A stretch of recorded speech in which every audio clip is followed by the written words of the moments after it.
तो ये हम केवल एक रिपोर्ट के द्वारा ही बता सकते हैं। जैसे मैं आपसे कह रही हूँ कि आप स्टडी कर रहे हो, है ना, आप पूरे साल पढ़ते हो, पढ़ने के बाद आप पेपर देते हो। अब वो पेपर आपका कितने परसेंट सही है, कितने परसेंट आपने पढ़ा है और कितने परसेंट आपका पेपर सही है, वो आपको किससे पता चलेगा? रिपोर्ट कार्ड से, रिजल्ट से। ये भी तो एक प्रकार की रिपोर्ट है।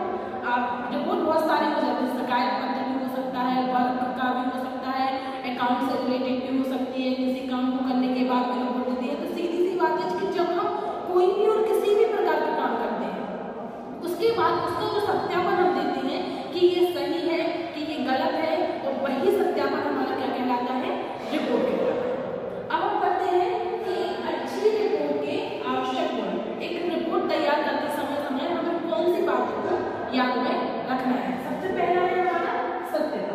सबसे पहले तो रिपोर्ट हमारी सत्य होनी चाहिए। अपन एक अकाउंट से एग्जाम्पल में अकाउंट लेके समझते हैं। जैसे हमारी एक कंपनी है, हम कोई किसी भी प्रकार का हम बिजनेस कर रहे हैं, तो उसके अकाउंट हमने बनाए। अब उस अकाउंट में क्या हो, अब हमने अकाउंट चेक करा दिए, लेकिन जब तक उसकी रिपोर्ट की सत्यता हमें बतानी चलती है, तब तक वो अकाउंट हमारे इनकम्प्लीट रहेंगे। क्यों रहेंगे? क्योंकि हम कहेंगे कि अभी हमें पता नहीं है कि हमारी कंपनी में लॉस है या प्रॉफिट, या हमारी कंपनी में क्या क्या हो रहा है। तो ये सब चीजें एक रिपोर्ट के द्वारा ही हमारा पता होने वाली है। तो इसको क्या कहेंगे हम? रिपोर्ट।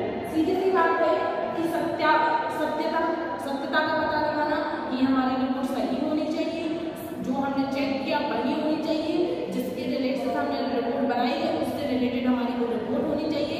तो रिपोर्ट हमारी सबसे पहली तो बात है सत्य होनी चाहिए। दूसरी है स्पष्टता। हमारी रिपोर्ट स्पष्ट होनी चाहिए। कैसे स्पष्ट होनी चाहिए? जैसे हम इस पेपर पर एक रिपोर्ट तैयार करें, तो इस पेपर पर एक स्पष्ट रूप से हमारी रिपोर्ट लिखी रहनी चाहिए। ऐसा नहीं है कि मैं किसी पेज पे कुछ भी लिख दूं, समझ में आ रहा नहीं आ रहा, तो वो रिपोर्ट हमारी सही नहीं पढ़ी जाएगी, क्योंकि उसमें हम खुद कंफ्यूज हो जाएंगे। कुछ समय हम उस रिपोर्ट को ना देखा, उसके बाद हम खुद देखेंगे तो हमें भी पता नहीं रहेगा कि मैंने क्या लिखा है। तो रिपोर्ट कैसी होनी चाहिए?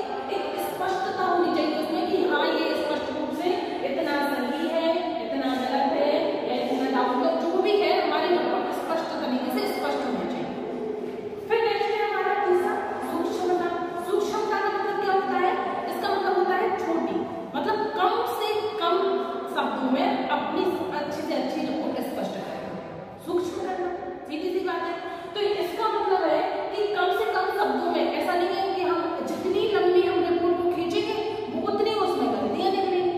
जैसे हम एक बात आप मुझसे कुछ पूछोगे, हम कहेंगे हाँ कोई गलती नहीं है, कोई भी गलती नहीं है, और अभी आप हमसे कुछ और पूछ लो और हम हाँ की जगह ना लेकर आपको पूरी बातों को सुना दें, तो कुछ ना कुछ तो गलत होगा। एक आध शब्द हम बाय मिस्टेक से बोल देंगे, लेकिन बोल देंगे। उसी प्रकार हमारी एक रिपोर्ट है। अगर हम रिपोर्ट को सूक्ष्म तरीके से लिखेंगे, कम शब्दों में लिखेंगे, कम से कम वर्ड में अपना वो करेंगे, तो हमारी रिपोर्ट में कम से कम त्रुटि होगी, कम से कम गलती होगी। और उसमें ये भी ध्यान रखना चाहिए कि कोई चीज हमारी, कोई ऐसी जानकारी जो छूटे ना।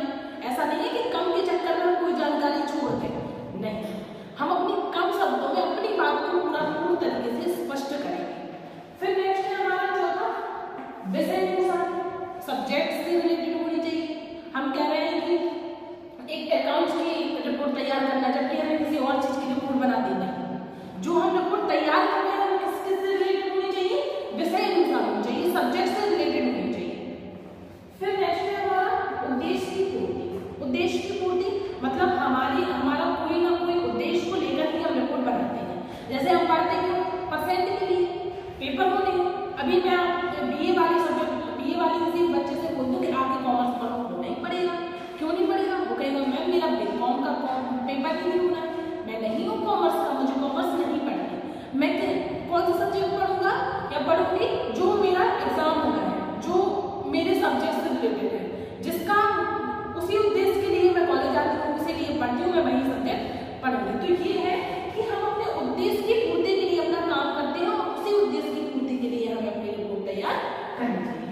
फिर नेक्स्ट है उचित प्रारूप, मतलब जो स्ट्रक्चर है हमारे रिपोर्ट का, प्रारूप है, वो हमें एक सही ढंग से बनाना है, जिससे सामने वाला भी समझ पाए, हम भी समझ पाए, और अगर हम किसी को भी अपनी रिपोर्ट दे दें वो भी समझ जाए। जैसे आपने मुझे दिया रिजल्ट सबने देखा 10th 12th की मार्कशीट सबकी एक जैसी ही आती है। क्यों आती है? क्योंकि वो प्रारूप है, उसने ऐसा बना रखा है, उन्होंने ऐसा बनाया है कि तुम किसी भी व्यक्ति से दे दो कुछ नहीं पूछेगा आपसे, आपका रिजल्ट पढ़ लेगा। क्यों? क्योंकि उसको पता है कि ये एक स्ट्रक्चर है और ये सभी का उत्तर ऐसा ही होता है।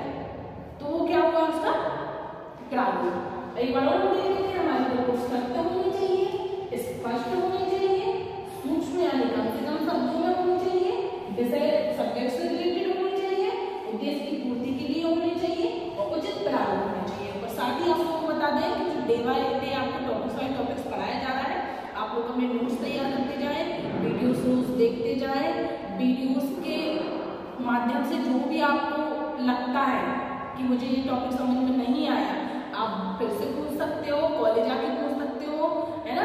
लेकिन आप लोगों के एग्जाम आने वाले हैं तो आप लोग अपने नोट्स तैयार करके पढ़ते जाएं। अब आप लोग ये नोट कर लीजिए।